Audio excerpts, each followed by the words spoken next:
Dinner ಮೀಟಿಂಗ್ಗಳು ಇದ್ದೇ ಇರುತ್ತವೆ ಅಂತಿದ್ದಾರೆ ಸಚಿವ ದಿನೇಶ್ ಗುಂಡೂರಾವ್. ನಾನು ಡಿನ್ನರ್ಗೇನು ಹೋಗಿಲ್ಲ ಅಂತಲೂ ಕೂಡ ಸ್ಪಷ್ಟನೆ ಕೊಟ್ಟಿದ್ದಾರೆ.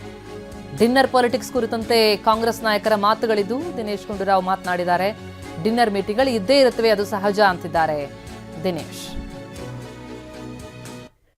ಹೇಳಿಕೆ ಕೊಟ್ಟಂತ ಬಳಿಕ ಅವ್ರಿಗೆ ನೋಟಿಸ್ ಕೊಡಬೇಕು, ಅವ್ರ ಹೇಳಿಕೆಗೆ ಕ್ರಮ ಕೈಗೊಳ್ಳಬೇಕು ಅಂತ ಡಿಕೆಶಿ ಬಣದ ಶಾಸಕರು ಇಕ್ಬಾಲ್. ಡಿನ್ನರ್ಗಳು ಇದ್ದೇ ಇರ್ತದಲ್ಲಪ್ಪ, ಊರಿಂದ ಎಲ್ಲ ಹೊರಗೆ ಬಂದಿರ್ತೀವಿ, ಅದಕ್ಕೋಸ್ಕರ ಸಾಯಂಕಾಲ ಎಲ್ಲರೂ ಕೂಡ ಸೇರಬೇಕು ಅಲ್ವಾ, ಅದಕ್ಕೋಸ್ಕರ ಡಿನ್ನರ್ಗಳು ಇದ್ದೇ ಇರ್ತದೆ. ಯಾವಾಗಲೂ ಕೂಡ ಡಿನ್ನರ್ಗಳು ನಡೀತಾ ಇರ್ತದೆ. ಇಲ್ಲಿ ಲೀಡರ್ಶಿಪ್ ಚೇಂಜ್ ಆಗಬೇಕು ಅನ್ನೋ ವಾಯ್ಸ್ ಡಿನ್ನರ್ ಮೀಟಿಂಗ್ಗಳಲ್ಲಿ ಪ್ರಸ್ತಾಪ ಆಗ್ತಾ ಇದೆಯಲ್ಲ. ನನಗೆ ಅದೆಲ್ಲ ಗೊತ್ತಿಲ್ಲ, ನಾನು ಡಿನ್ನರ್ಗೇನು ಹೋಗಿಲ್ಲ. ನಾನು ಕ್ಯಾಬಿನೆಟ್ ಸ್ವಲ್ಪ ಲೇಟ್ ಆಯಿತು, ಸ್ವಲ್ಪ ಟಯರ್ಡ್ನೆಸ್ ಇದೆ. ಡಿನ್ನರ್ಗಳು ಇದ್ದೇ ಇರ್ತದಲ್ಲಪ್ಪ, ಊರಿಂದ ಎಲ್ಲ ಹೊರಗೆ ಬಂದಿರ್ತೀವಿ, ಅದಕ್ಕೋಸ್ಕರ ಸಾಯಂಕಾಲ ಎಲ್ಲರೂ ಕೂಡ ಸೇರಬೇಕು ಅಲ್ವಾ, ಅದಕ್ಕೋಸ್ಕರ ಡಿನ್ನರ್ಗಳು ಇದ್ದೇ ಇರ್ತದೆ. ಯಾವಾಗಲೂ ಕೂಡ ಡಿನ್ನರ್ಗಳು ನಡೀತಾ ಇರ್ತದೆ. ಇಲ್ಲಿ ಲೀಡರ್ಶಿಪ್ ಚೇಂಜ್ ಆಗಬೇಕು ಅನ್ನೋ ವಾಯ್ಸ್ ಡಿನ್ನರ್ ಮೀಟಿಂಗ್ಗಳಲ್ಲಿ ಪ್ರಸ್ತಾಪ ಆಗ್ತಾ ಇದೆಯಲ್ಲ. ನನಗೆ ಅದೆಲ್ಲ ಗೊತ್ತಿಲ್ಲ, ನಾನು ಡಿನ್ನರ್ಗೇನು ಹೋಗಿಲ್ಲ. ನಾನು ಕ್ಯಾಬಿನೆಟ್ ಸ್ವಲ್ಪ ಲೇಟ್ ಆಯಿತು, ಸ್ವಲ್ಪ ಟಯರ್ಡ್ನೆಸ್ ಇದೆ. ಇದು ಜಸ್ಟ್ ಡಿನ್ನರ್, ಬದಲಾವಣೆ ಚರ್ಚೆ ಇಲ್ಲ ಅಂತ ಆರ್ಬಿ ತಿಮ್ಮಾಪುರ ಹೇಳಿಕೆ ಕೊಟ್ಟಿದ್ದಾರೆ. ಬೆಳಗಾವಿಯಲ್ಲಿ ಮಾತನಾಡಿದ್ರು ಸಚಿವರು. ಸ್ನೇಹಿತರು ಮನೆಗೂಟಕ್ಕೆ ಕರೆದಿದ್ರು, ಹೋಗಿದ್ದೆ. ಸಿಎಂ ಬದಲಾವಣೆ ಚರ್ಚೆ ವಿಚಾರ ನಮ್ಮಲ್ಲಿ ಇಲ್ವೇ ಇಲ್ಲ ಅಂತಿದ್ದಾರೆ ಆರ್ಬಿ ತಿಮ್ಮಾಪುರ. ಡಿನ್ನರ್ ಕೊಟ್ಟಿರ್ಬೇಕಲ್ಲಿ, ಮೀಟಿಂಗ್ ಅಂತ ಆಹ್ವಾನ ಇವನು ಗೊತ್ತಿಲ್ಲ ನನಗೆ. ನಾನು ಬಹುಶಃ ಲೇಟಾಗಿ ಬಂದೆ, ಕ್ಯಾಬಿನೆಟ್ ಲೇಟ್ ಆಯಿತು. ಬಂದವನ ನಾನು ಹಂಗೆ ಬೇರೆ ನಮ್ಮ ಫ್ರೆಂಡ್ ಮನೆಗೆ ಊಟಕ್ಕೆ ಹೋಗಿದ್ದೆ. ನಮ್ಮ ಗೆಳೆಯರೊಬ್ರು ಹೇಳಿದ್ರು ಬರೀ ಸರ್ ಹೋಗಿ ಬರ್ನು ಅಂತೇಳಿ. ಇವ್ರು ನಮ್ಮ ಫ್ರೆಂಡ್ ಊಟಕ್ಕೆ ಕರೆದಿದ್ರು, ಅಲ್ಲಿ ಮನೆಗೆ ಹೋಗಿದ್ದೆ ನಾನು. ಹಂಗಾಗಿ ಹೋಗಿಲ್ಲ, ಅದೇನು ಜಸ್ಟ್ ಡಿನ್ನರ್. ಅದ್ರಲ್ಲಿ ಏನು ಸರ್, ಕಾಂಗ್ರೆಸ್ನಲ್ಲಿ ಒಂದ್ ಕಡೆ ಮೊನ್ನೆ ಸಿಎಂ ಅವರು ಅವ್ರ ಆಪ್ತರ ಜೊತೆಗೆ ಊಟ ಮಾಡಿದ್ರು. ಎಲ್ಲಿ ಡಿ.ಕೆ. ಶಿವಕುಮಾರ್ ಅವರು ಎಲ್ಲಿ ಊಟ ಮಾಡಿದ್ರು? ಆಸಿಫ್ ಸೇಠ್ ಅವ್ರ ಮನೆಯಲ್ಲಿ.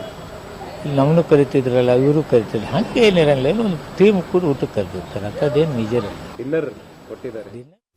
ಎಲ್ಲ ಬೆಳವಣಿಗೆ ಕುರಿತಂತೆ ಡೀಟೇಲ್ಸ್ ಪಡಿತಾ ಹೋಗೋಣ. ನಮ್ಮ ಪ್ರತಿನಿಧಿ ಪ್ರಸನ್ನ ಈಗ ಸಂಪರ್ಕದಲ್ಲಿದ್ದಾರೆ.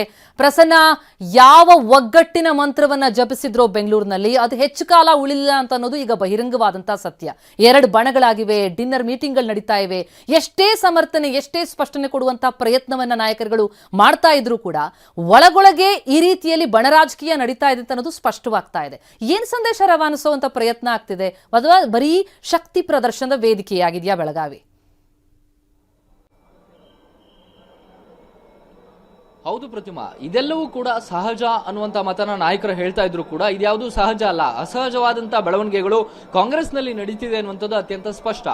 ಒಂದಕ್ಕೊಂದು ಹೇಳಿಕೆಗಳು ತಾಳಮೇಳ ಇಲ್ಲ. ಯಾವ ನಾಯಕರು ಕೂಡ ಒಂದು ಒಗ್ಗಟ್ಟಿನ ಮಂತ್ರವನ್ನ ಪಠಿಸ್ತಾ ಇಲ್ಲ. ಕೇವಲ ಹೇಳಿಕೆಗಳಿಗೆ, ಕೇವಲ ಸ್ಟೇಜ್ ಮ್ಯಾನೇಜ್ಮೆಂಟ್ಗೆ ಮಾತ್ರ ಎಲ್ಲವೂ ಕೂಡ ಸೀಮಿತವಾಗ್ತಾ ಇದೆ. ಉಳಿದಂತೆ ತಂತ್ರಗಾರಿಕೆಗಳು, ನಾಯಕತ್ವ ಬದಲಾವಣೆ ವಿಚಾರದಲ್ಲಿ ಅವರದೇ ಲೆಕ್ಕಾಚಾರಗಳು, ಪ್ರತ್ಯೇಕವಾದಂತಹ ಸಭೆಗಳು, ಪ್ರತ್ಯೇಕವಾದಂತಹ ಡಿನ್ನರ್ಗಳು, ಲಂಚ್ ಮೀಟಿಂಗ್ಗಳು ಎಲ್ಲವೂ ಕೂಡ ಜೋರಾಗಿ ನಡೀತಾ ಇದಾವೆ. ಅಭಿವೃದ್ಧಿಯ ವಿಚಾರ ಒಂದು ಕೇಂದ್ರ ಬಿಂದು ಆಗಬೇಕಾಗಿದ್ದಂತಹ ಬೆಳಗಾವಿ ರಾಜಕೀಯ ಕಾರಣಕ್ಕೋಸ್ಕರವೇ ಪ್ರಮುಖವಾದಂತಹ ಆಕರ್ಷಣೆಯಾಗಿದೆ. ಇದೇ ಕಾರಣಕ್ಕೋಸ್ಕರ ಇದೀಗ ನಿನ್ನೆ ನಡೆದಂತಹ ಡಿ.ಕೆ. ಶಿವಕುಮಾರ್ ಅವರ ನೇತೃತ್ವದ ಡಿನ್ನರ್ ಮೀಟಿಂಗ್ ಕೂಡ ರಾಜಕೀಯ ಕಾರಣಕ್ಕೋಸ್ಕರವೇ ಸಾಕಷ್ಟು ಮಹತ್ವವನ್ನು ಪಡೆದುಕೊಂಡಿದೆ. ಇವತ್ತು ಒಂದು ಕಡೆ ಸಿದ್ದರಾಮಯ್ಯನವರ ಬಣ, ಇನ್ನೊಂದು ಕಡೆ ಡಿ.ಕೆ. ಶಿವಕುಮಾರ್ ಅವರ ಜೊತೆಗೆ ಇರುವಂತಹ ಶಾಸಕರ ಮತ್ತೊಂದು ತಂಡ. ಈ ರೀತಿ ಕಾಂಗ್ರೆಸ್ ಇಬ್ಬಾಗವಾಗಿ ಹೋಗಿದೆ. ಎರಡೂ ಕಡೆಯಿಂದ ಮ್ಯಾನೇಜ್ಮೆಂಟ್ ಮಾಡುವಂತ, ಅಂದ್ರೆ ಇಲ್ಲ ಯಾವುದೇ ರೀತಿಯ ಗೊಂದಲ ಇಲ್ಲ, ನಾಯಕತ್ವ ಬದಲಾವಣೆ ಇಲ್ಲ, ಹೈಕಮಾಂಡ್ ಹೇಳಿದಂತೆ ನಾವು ಕೇಳ್ತೇವೆ ಅನ್ನುವಂಥದ್ದು ಮೇಲ್ನೋಟಕ್ಕೆ ಹೇಳ್ತಾ ಇರುವಂತಹ ಮಾತುಗಳೇ ಹೊರತು ಒಳಗಿಂದ ಒಳಗೆ ಎಲ್ಲವೂ ಕೂಡ ಬೇರೆ ಬೇರೆ ರೀತಿಯ ಸ್ವರೂಪವನ್ನ, ರಾಜಕೀಯ ದಿಕ್ಕನ್ನ ಹಿಡಿತಾ ಇದೆ ಅನ್ನುವಂಥದ್ದು ಅತ್ಯಂತ ಸ್ಪಷ್ಟ. ಡಿ.ಕೆ. ಶಿವಕುಮಾರ್ ಅವರು ನಿನ್ನೆ ಕರೆದಂತಹ ಒಂದು ಡಿನ್ನರ್ ಕೂಡ ಯಾಕೆ ಮಹತ್ವವನ್ನು ಪಡೆದುಕೊಳ್ತಾ ಇದೆ ಇವತ್ತಿನ ಸಂದರ್ಭದಲ್ಲಿ ಅಂತಂದ್ರೆ, ಯತೀಂದ್ರ ಸಿದ್ದರಾಮಯ್ಯನವರು ಈ ಗೊಂದಲಮಯ ಹೇಳಿಕೆಗಳನ್ನ ಕೊಡದೆ ಹೋಗಿದ್ರೆ ಅದಕ್ಕೆ ಇಷ್ಟು ಮಹತ್ವ ಬರ್ತಾ ಇರಲಿಲ್ವೇನೋ. ಅದರಲ್ಲೂ ಡಿ.ಕೆ. ಶಿವಕುಮಾರ್ ಅವರು ಇನ್ನು ಕೆಲವೇ ದಿನಗಳಲ್ಲಿ ಅಧಿಕಾರ ಹಸ್ತಾಂತರದ ಪ್ರಕ್ರಿಯೆ ಆಗೇ ಹೋಗುತ್ತೆ ಅನ್ನುವಂತ ವಿಶ್ವಾಸದಲ್ಲಿರುವಂತವರು. ಅವರು ತನ್ನ ಜೊತೆಗೆ ಬರ್ತಾ ಇರುವಂತಹ ಶಾಸಕರಿಗೂ ಕೂಡ ಅದೇ ವಿಶ್ವಾಸವನ್ನ ಮೂಡಿಸುವಂತ ಪ್ರಯತ್ನವನ್ನ ಮಾಡ್ತಾ ಇದ್ದಾರೆ. ಹೇಳಿ ಕೇಳಿ ಬೆಳಗಾವಿಯ ಅಧಿವೇಶನ ಅಂದ್ರೆ ಎಲ್ಲಾ ಶಾಸಕರು ಕೂಡ ಒಂದೇ ರೂಫ್ ಅಲ್ಲಿ ಸಿಗ್ತಾರೆ. ಆ ಡಿನ್ನರ್ ಮೀಟಿಂಗ್ ನ ಮೂಲಕ ಅವ್ರನ್ನ ವಿಶ್ವಾಸಕ್ಕೆ ಪಡೆಯುವಂತ ಕೆಲಸವನ್ನ ಡಿ.ಕೆ. ಸುರೇಶ್, ಡಿ.ಕೆ. ಶಿವಕುಮಾರ್ ಇಬ್ರು ಕೂಡ ಮಾಡಿದ್ದಾರೆ.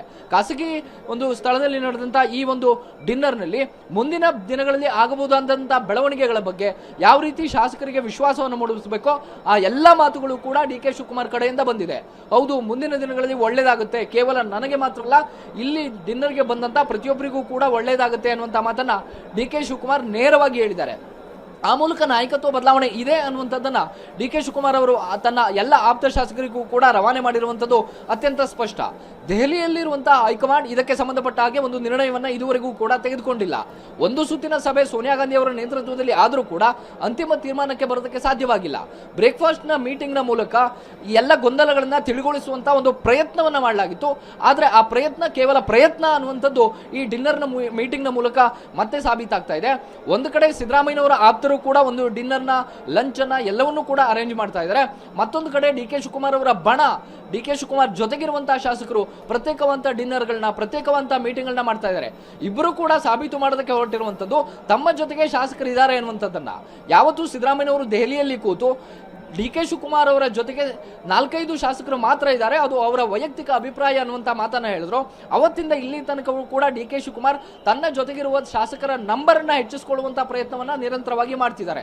ಬೆಳಗಾವಿಯ ಅಧಿವೇಶನ ಕೂಡ ಆ ನಂಬರ್ ಗೇಮ್ ನ ಮುಂದುವರೆದ ಭಾಗದಂತೆ ಕಾಣಿಸ್ತಾ ಇದೆ. ಅಂದ್ರೆ ತನ್ನ ಜೊತೆಗೆ ಕೇವಲ 10-20 ಶಾಸಕರಲ್ಲ, ದೆಹಲಿಗೆ ಹೋಗಿದ್ದಂತಹ 16-17 ಶಾಸಕರು ಮಾತ್ರವಲ್ಲ, ಇನ್ನಷ್ಟು ಶಾಸಕರು ಇದ್ದಾರೆ ಅನ್ನುವಂಥದ್ದನ್ನು ಕೂಡ ಡಿ ಕೆ ಶಿವಕುಮಾರ್ ಮತ್ತೆ ಸಾಬೀತು ಮಾಡುವಂತಹ ಪ್ರಯತ್ನವನ್ನ ಮಾಡ್ತಾ ಇದ್ದಾರೆ. ಪರೋಕ್ಷವಾಗಿ ದೆಹಲಿಯ ಹೈಕಮಾಂಡ್ ಕೂಡ ಆ ಮೆಸೇಜ್ ಅನ್ನ ಪಾಸ್ ಮಾಡೋದಕ್ಕೆ ಹೊರಟಂತೆ ಕಾಣಿಸ್ತಾ ಇದೆ. ಪ್ರತಿಮಾ, ಪ್ರಸನ್ನ ಹಾಗೆ ಸಂಪರ್ಕದಲ್ಲಿರಿ.